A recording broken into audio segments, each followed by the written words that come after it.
Hi, this is Yolanda Van Veen, and in this segment we're going to talk about how to prune blackberries. Now, some people grow blackberries as a fruit in their garden, and they keep them on a fence or a string and grow them just like you would a raspberry or other berries on a vine.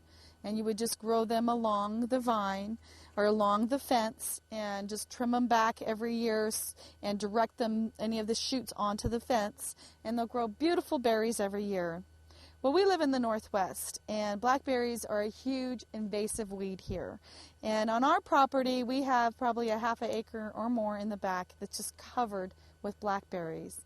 And we are slowly but surely getting rid of these blackberries a little bit at a time.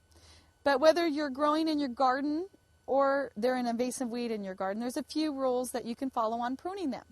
So blackberries produce a flower, and then the flower produces a berry, and then they eventually turn black.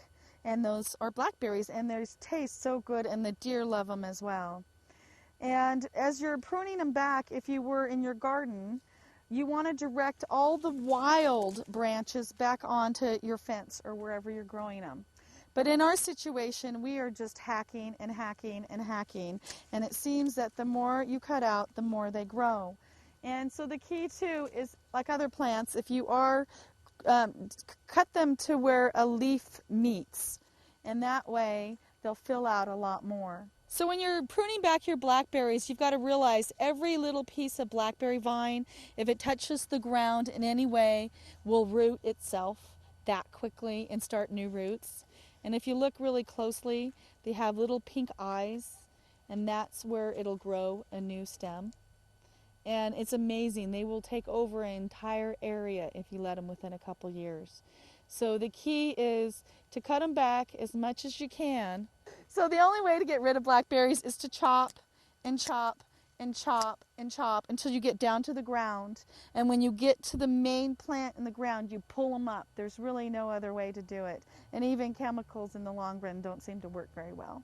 Blackberries grow so easily, so even if you cut them all the way to the ground every year, they're going to come up lush the next year because they love to be cut back. You can always leave the main branches, and if there's any wild branches, put them back onto the fence or wherever you're growing them. But in a situation like ours, we are just hacking and hacking them. And make sure to wear gloves and long sleeves because they are pretty wicked.